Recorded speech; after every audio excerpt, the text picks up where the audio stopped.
Primeira carta de Pedro.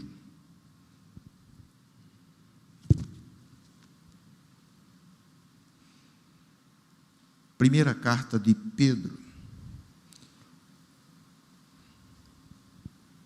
Nós queremos trazer algumas lições importantes das Escrituras a respeito das atitudes daqueles que são novas criaturas em situação adversa. Nós estamos vivendo situações adversas, dificuldade, gente com medo de sair de casa, diz que a morte está na esquina. Então é preciso que a gente prepare o coração para vivermos este tempo. 1 de Pedro, capítulo 1, o versículo é o versículo 2. Aliás, digo, irmãos, por favor, desculpem, capítulo 2, lendo dos versículo 1 ao versículo 10. Primeira carta de Pedro, capítulo 2, de 1 a 10. E a gente vai aproveitar e ler junto, para que a gente use não somente os olhos, mas use também a fala.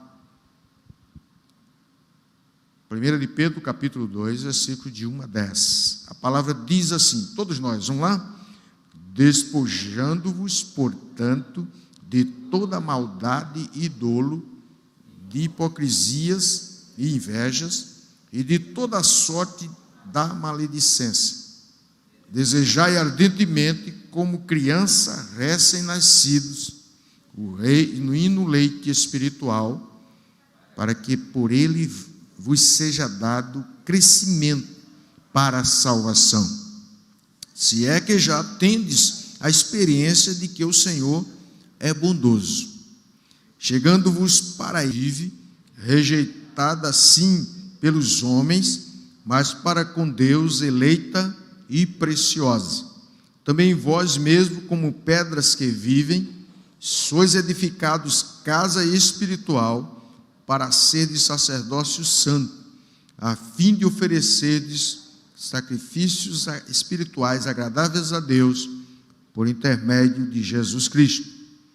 Por isso está escrito: eis que ponho em Sião uma pedra angular, eleita e preciosa, e quem nela crê não será de modo algum envergonhado.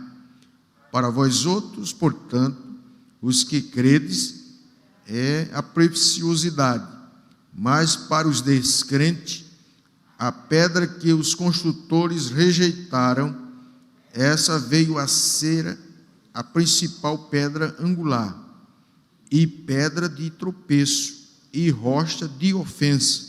São estes os que tropeçam na palavra, sendo desobedientes para o que também foram postos. Vós, porém, sois raça eleita, sacerdócio real, nação santa, povo de propriedade exclusiva de Deus, a fim de proclamardes as virtudes daquele que vos chamou das trevas para a sua maravilhosa luz. Vós, sim, que antes não eras povo, mas agora sois povo de Deus, que não tinhas alcançado misericórdia, mas agora alcançastes misericórdia.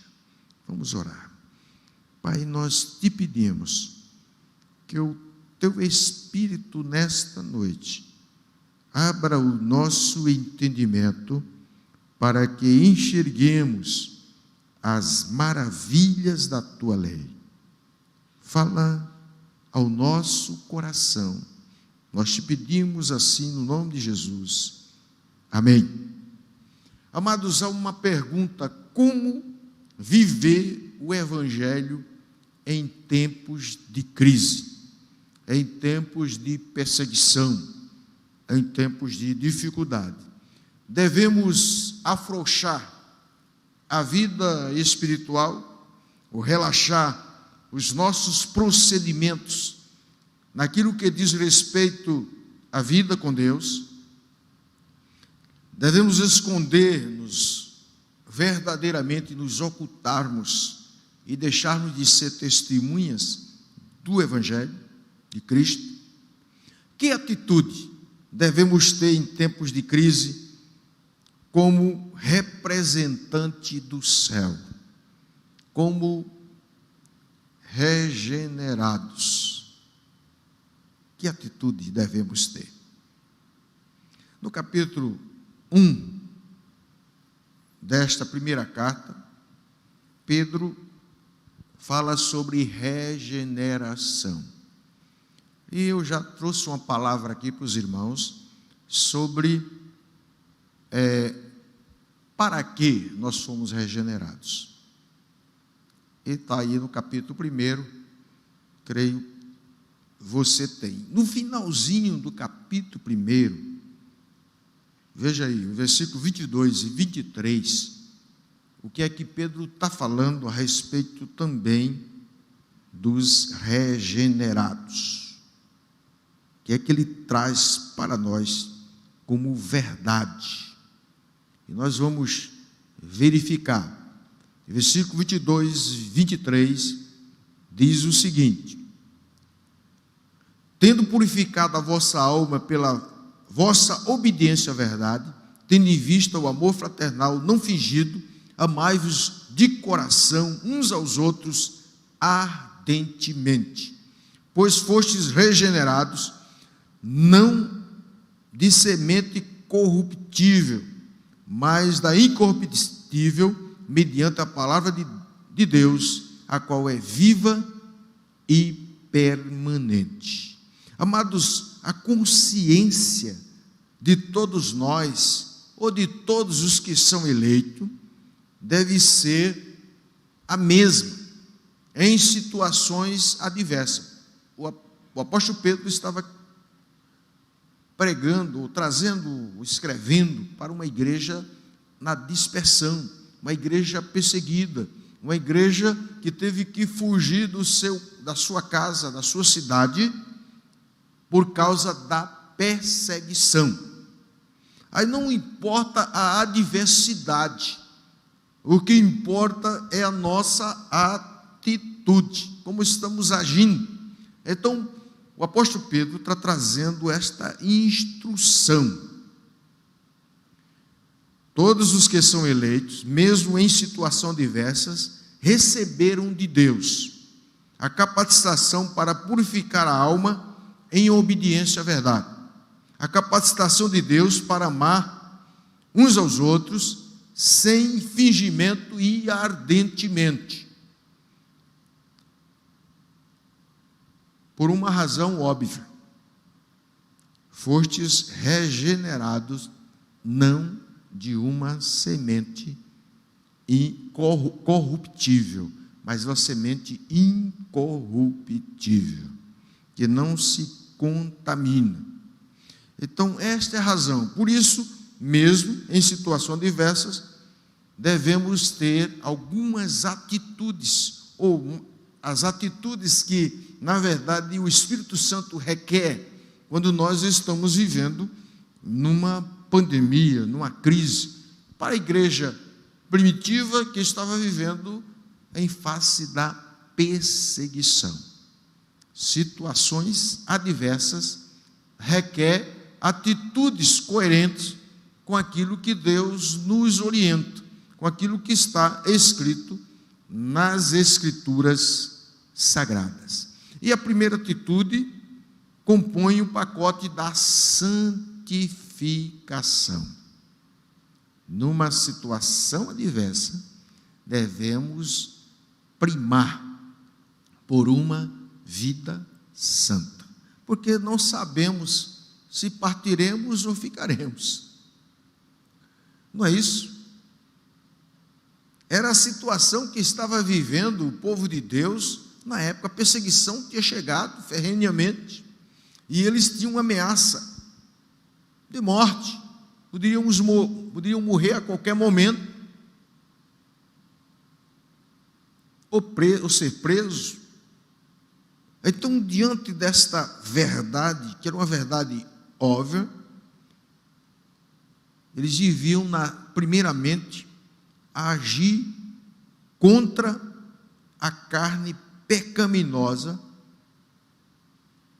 Para isto era preciso seguir a orientação do Espírito, conforme o texto lido. Vamos ver o versículo 1 no capítulo 2, e diz: despojando-os, portanto, de toda maldade e dolo, de hipocrisias e inveja e de toda sorte de maledicências. Despojando é a primeira atitude exigida para enfrentar a adversidade e sair mais que vencedor. Santidade, vida santa começa com a confissão dos pecados, mas é preciso confessar e deixar, reconhecer que estamos em pecado, estamos pecando, e assim vamos dizer ao Senhor que pecamos e que precisamos do perdão dos seus pecados, dos nossos pecados, e vamos dar o nome aos pecados. O texto aqui dá os nomes direitinho. Ele diz aí: despojando, portanto, de toda maldade, também de todo dolo, ou de todo engano, de toda o que? Hipocrisia. Então as máscaras, a representação tem que cair. Você não é um representante do Evangelho. Você foi lavado pelo sangue de Jesus e você deve refletir a realidade do Evangelho. A máscara faz só a imitação, né? É crente, mas não vive a realidade da vida santa. O pecado ainda está tendo lugar no coração, na vida. É preciso que seja confessado e deixado, como diz o sábio Salomão em Provérbios 28:13. Quem cobre as suas transgressões jamais prosperará, mas quem confessa e deixa, quem as confessa e deixa, alcançará misericórdia do Senhor. Então vamos dar o nome aos pecados. Aqui o texto está dizendo que não devemos nos enganar, ou ser um representante apenas de santidade, quando o coração está cheio de maldade, de perversidade, de inveja, de maledicência. A palavra maledicência, ela fala do relacionamento entre os irmãos, quando falamos mal uns dos outros. Um coração maledicente encontra os defeitos nos outros e fala mal dele. Então, é preciso que haja uma atitude de arrependimento. O despojar é o tirar de nós, arrancar de nós. Como é que você se despoja? Você vai daqui, você sai do culto, você não vai dormir com esta roupa, não é verdade? Todos nós, quando saímos do culto aqui, tomamos aquele jantar gostoso, a gente vai se despojar. A primeira coisa que você despoja quando chega em casa é da máscara. Tua máscara lá, no lixo, ou para lavar, não é isso? É um despojamento. Mas também você despoja de roupa. Eu vou despojar mais do que você, porque eu estou de paletó, uma camisa por dentro. Então o despojamento é maior. Então, à medida que temos pecados, amados, precisamos nos despojar. Mas para que o nosso coração não fique vazio, o texto nos fala que no caminho da santificação, desejai ardentemente, como criança recém-nascida, o leite espiritual, para que por eles vá crescendo. Primeiro, a confissão do pecado. Segundo, a meditação e a prática da palavra.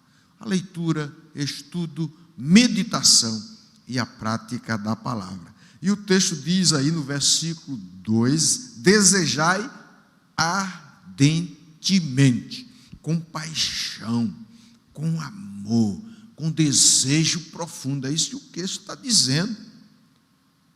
já que o pecado não está no meu coração, eu agora me disponho a buscar as verdades da palavra de Deus, a encher o meu coração das Escrituras Sagradas. Paulo, falando à igreja de Colossos, no capítulo 3, ele disse isso, que habite ricamente em vós a palavra de Cristo. Instruí-vos e aconselhai-vos mutuamente.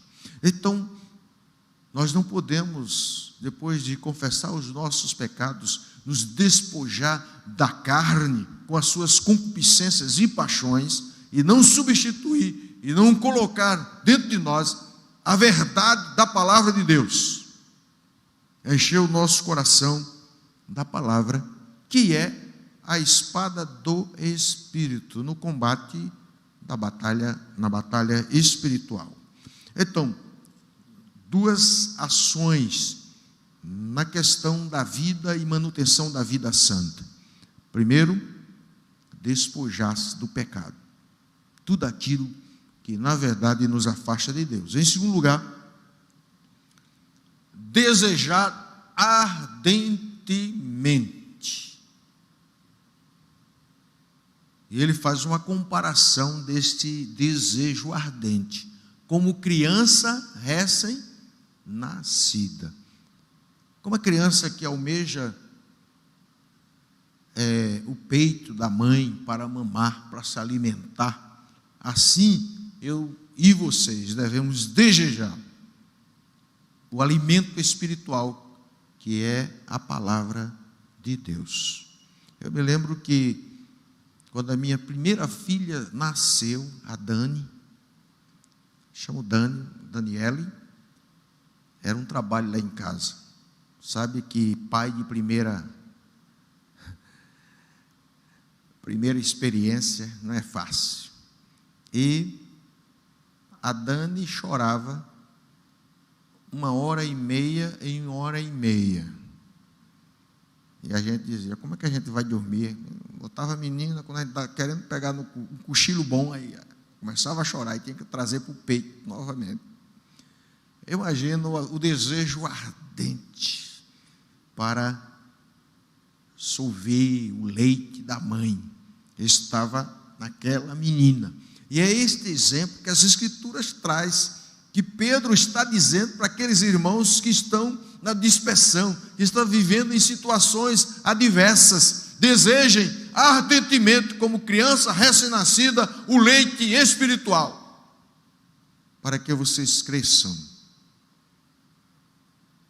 para que por ele vocês vão crescendo. Isto é, se você já é um regenerado. Se você já é um regenerado. O versículo 3, ele diz assim: se é que já tendes a experiência de que o Senhor é bondoso, se é que você já é um regenerado, você já nasceu de novo, então o procedimento é esse. Para aqueles que não nasceram de novo ainda, o procedimento é o arrependimento, a confissão e o declarar Jesus como o Senhor das suas vidas, para que recebam o novo nascimento. Aí, o procedimento na vida de santidade. Este é o pacote da santidade exigida. Deus quer que a gente seja santo. E quando a gente lê no primeiro capítulo, os versículos 14, primeiro capítulo, versículo 14 e 15, ele diz: como filhos da obediência, não vos amoldeis às paixões que tinhas anteriormente, na vossa ignorância. Pelo contrário, segundo é santo aquele que vos chamou, tornai-vos santo. Tornai-vos santo também vós mesmos em todo o vosso procedimento, porque escrito está: sede santo, porque eu, o Senhor, sou santo. Então, esta atitude exigida, primeiramente, diz respeito à vida de santidade. O regenerado, aquele que nasceu de novo, já tem o Espírito Santo que o instrui, que o encaminha para uma vida de santidade. Amados, sem santificação, ninguém verá o Senhor. Sem santidade, ninguém entrará na presença de Deus. Então é preciso primar por isso, mesmo em tempos de crise, de adversidade. A santidade deve ser algo praticado pela igreja. A segunda atitude compõe o pacote da edificação. Você foi chamado para ser santo, mas para ser edificado, construído. Estamos em trabalho de reforma, de construção na nossa vida. O Espírito está trabalhando em nós. Ele é o chefe da obra, é aquele que comanda. O arquiteto é Deus. Jesus trouxe o material e o Espírito Santo está fazendo e agindo para que aconteça a edificação. Eu acho extraordinário. Por isso, o texto está dizendo aqui, veja bem, o versículo 4, ele diz: chegai-vos vós para ele. Para que haja edificação, é preciso que nos acheguemos para o Senhor. E Pedro estava dizendo para a igreja, vivendo a dispersão, vivendo a adversidade da perseguição: olha, não abandone o Senhor, se acheguem, sejam mais íntimos, ande mais com o Senhor, viva mais na sua presença. Esta é a realidade do chamado de Deus, para que em tempo da adversidade a gente seja mais que vencedor. Temos que nos achegar ao Senhor. Chegamos para Ele, a pedra que vive, rejeitada assim pelos homens, mas para com Deus eleita e preciosa. Para que a edificação seja possível, é necessário comunhão intensa e irremovível com o Senhor.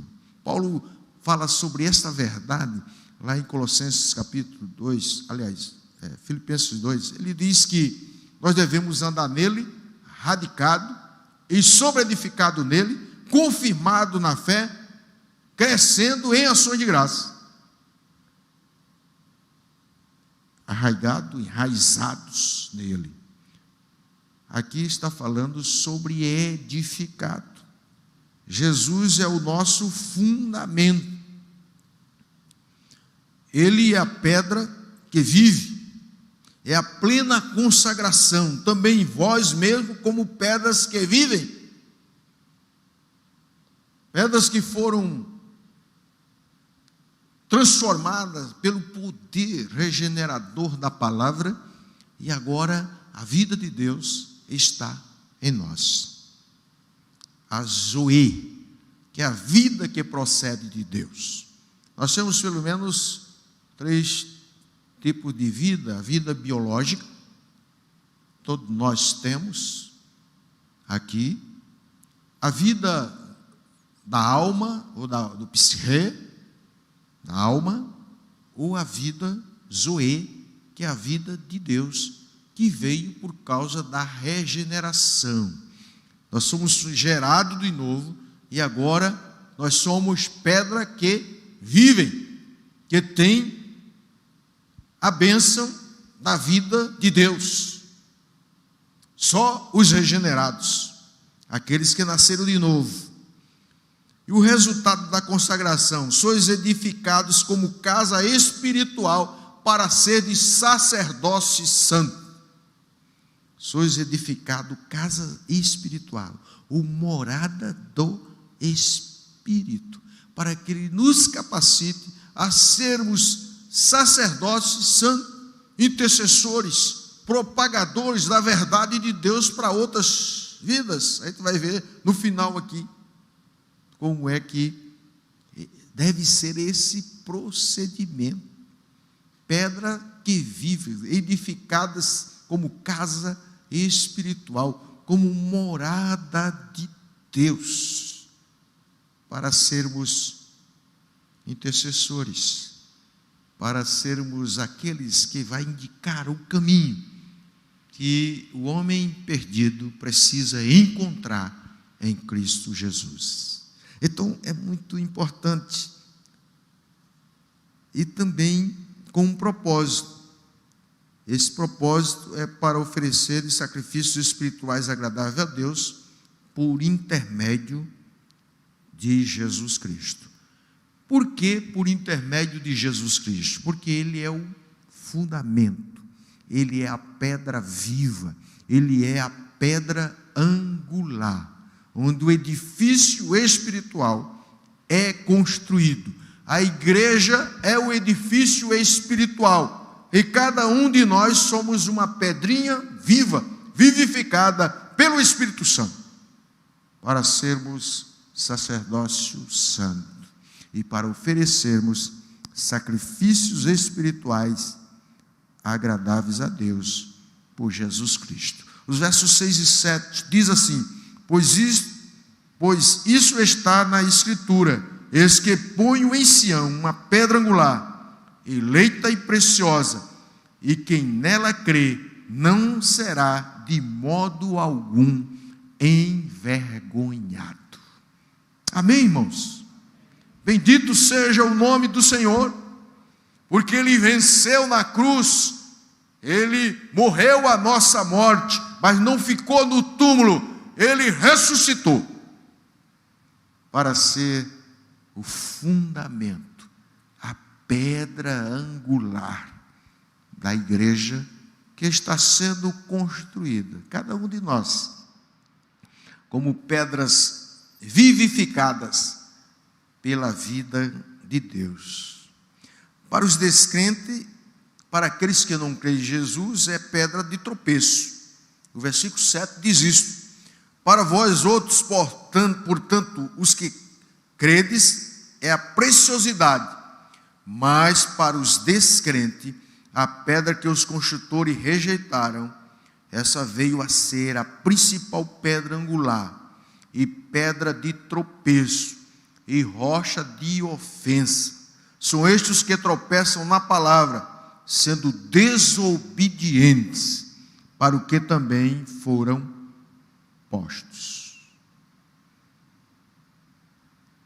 Esta pedra angular, ela funciona como o fundamento do edifício espiritual, para que as pedrinhas vivas nele sejam postas para a edificação do edifício espiritual.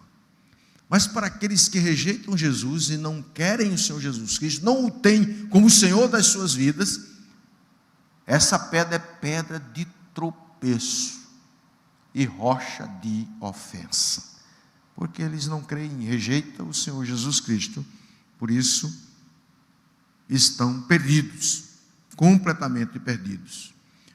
Nós somos regenerados para sermos edificados como casa espiritual.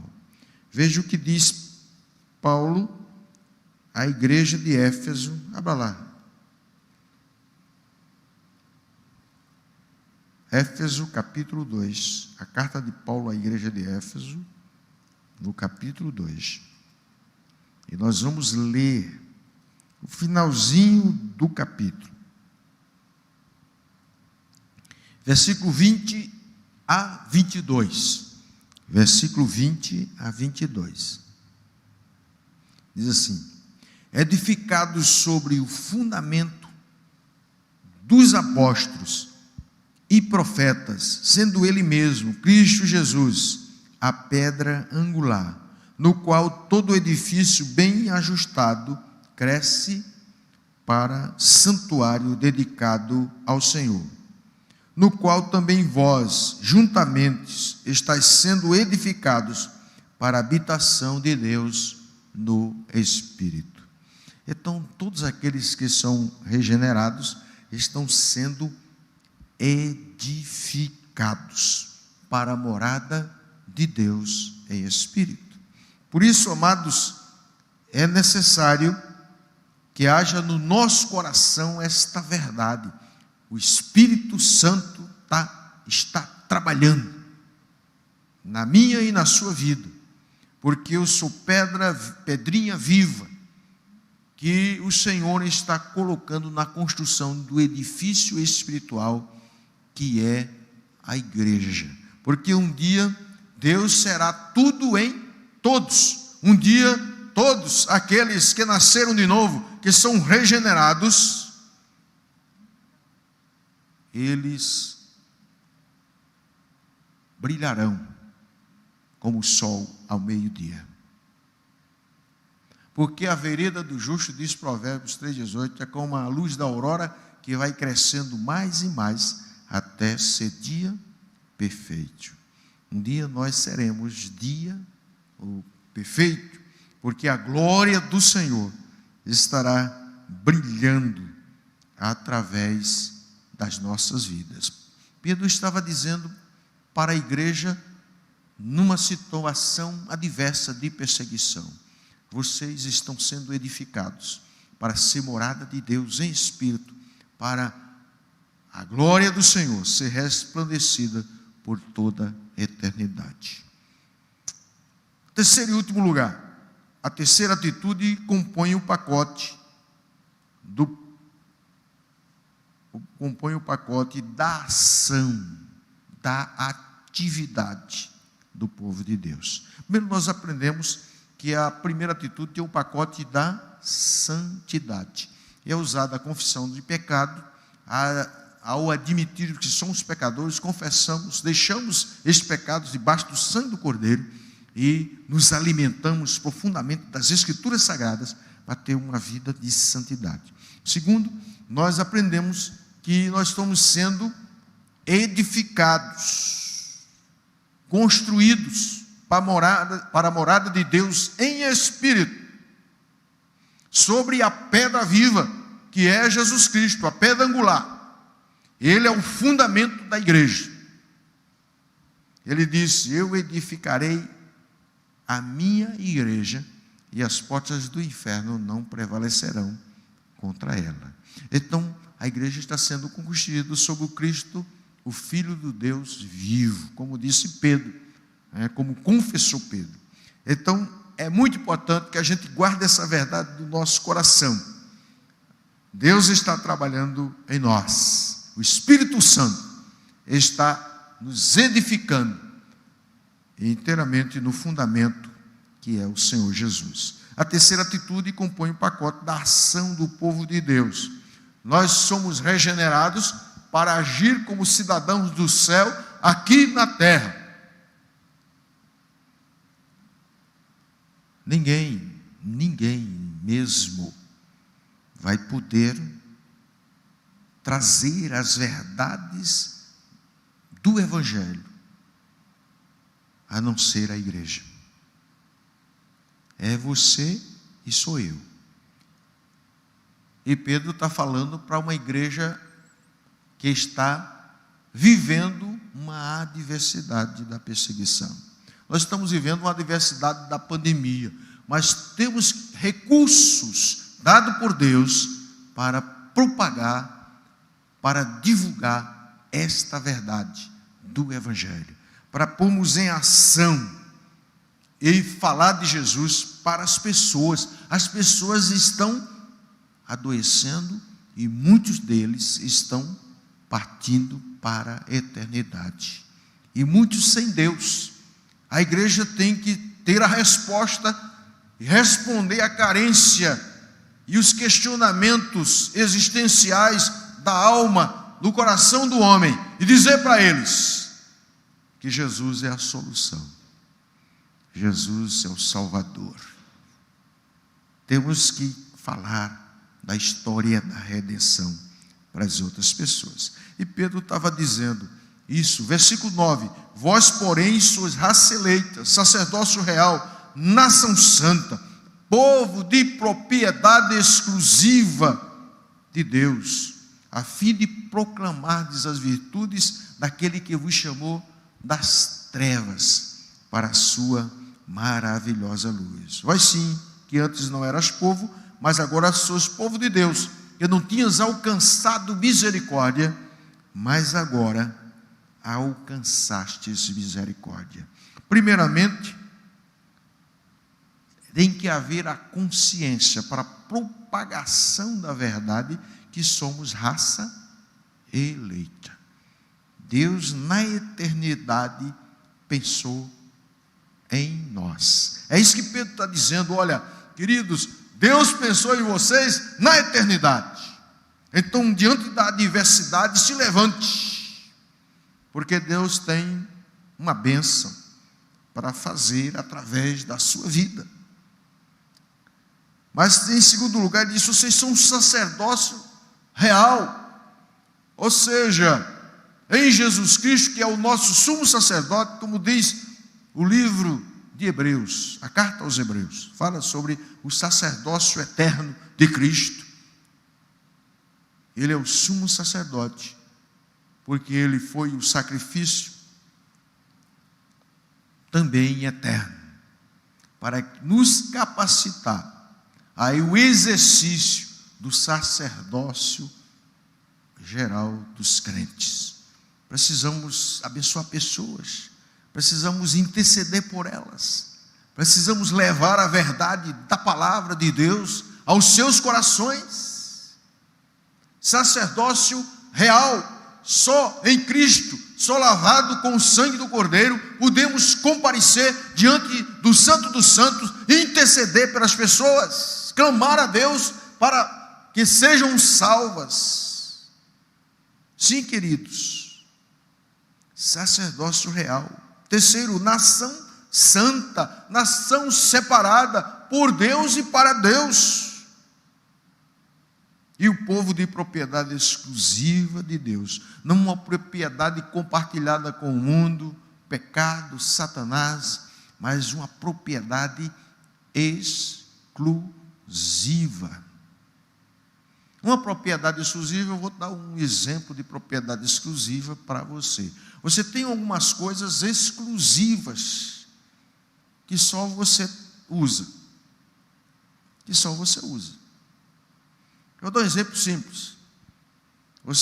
Eu vou chegar na sua casa, dou um exemplo, né? Amanhã de manhã, e vou precisar escovar os dentes. Você vai me dar a sua escova? Não tem jeito, né? Você não vai dar a escova. Que é exclusiva. Até eu teve uma experiência interessante sobre isso, que eu hospedei um missionário lá em casa, e acordei de manhã, Thelma estava doente, e o indivíduo estava escovando os dentes com a escova da Thelma.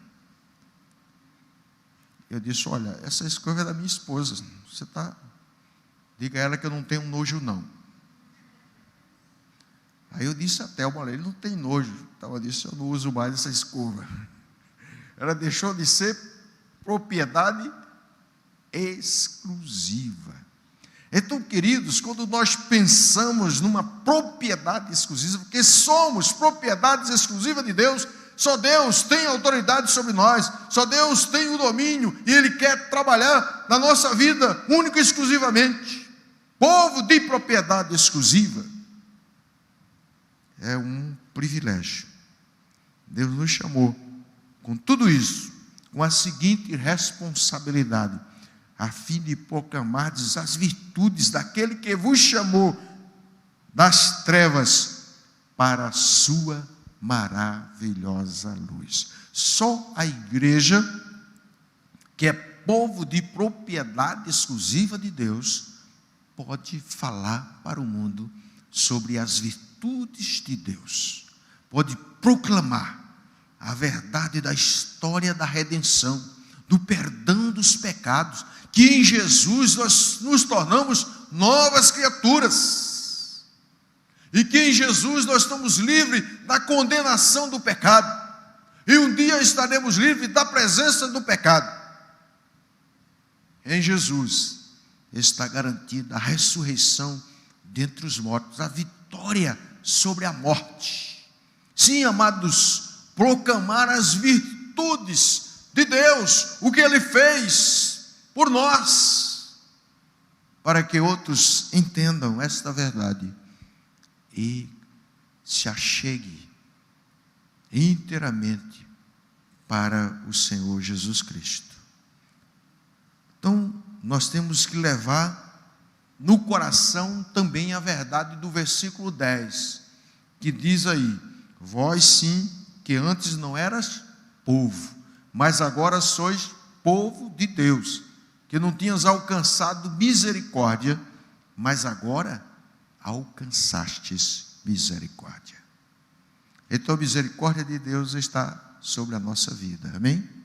E ela se renova a cada manhã. E Deus está esperando que a gente se movimente. Ele quer ver a nossa ação, não somente porque o pastor determina, o conselho diz que tem que fazer, mas porque você e eu amamos ao Senhor e amamos as pessoas, temos compaixão delas, muitas delas já na antessala do inferno. Você tem que chegar lá e falar de Jesus para elas. Olha, Jesus quer te livrar da perdição eterna. Jesus quer te livrar da condenação eterna. Imagine só a separação eterna de Deus.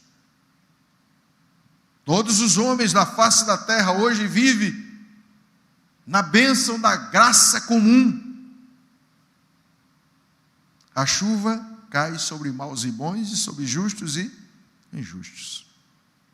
Mas um dia cessará isso. E só aqueles que são povo de propriedade exclusiva de Deus, que foram comprados com o sangue de Jesus, que um dia ouviram a verdade do Evangelho, da nossa salvação, e creram no Senhor Jesus Cristo, que morreu e ressuscitou, estes vão, na verdade, gozar as benesses eternas, porque a graça comum saiu para que a graça especial se manifestasse e se concretizasse de forma plena na salvação de todos aqueles que creem. Então, queridos, essas são as atitudes, ou são os passos, as exigências para as novas criaturas. Vivendo em tempo de adversidade, nós temos que primar por uma vida santa. Vivendo em tempo de crise e dificuldade, precisamos atentar para edificação. Eu preciso ser mais edificado, mais cheio de Deus, mais abençoado, porque há uma oportunidade, há uma porta que se abre, muita gente carente, muita gente pedindo socorro, muita gente querendo uma palavra abençoadora, de ânimo, que traga ao seu coração a esperança. E só a igreja tem essa palavra, porque a igreja tem Jesus como Senhor da sua vida. Ela pode falar. E eu quero encerrar com o que diz o Salmo 84. Bem-aventurado aqueles cuja força está em ti, e em cujo coração se encontram os caminhos aplanados, o qual, passando pelo vale árido, faz dele um manancial de bênção, cobre as primeiras chuvas. É preciso que vocês sejam um bem-aventurado. E para ser um bem-aventurado, tem que nascer de novo. Tem que experimentar a bênção da salvação, as boas novas do Evangelho de Cristo Jesus, humildemente reconhecendo que é pecador e que precisa do auxílio do Senhor para que os seus pecados sejam perdoados. E assim você entra no processo da edificação, como pedrinha viva, sendo trabalhada na construção do edifício espiritual, para que você seja um representante de Deus aqui na terra, propagando essa verdade para outros, para aqueles que ainda não encontraram esta verdade. Então, que Deus nos abençoe. Que se porventura você ainda não se tornou uma pedrinha viva,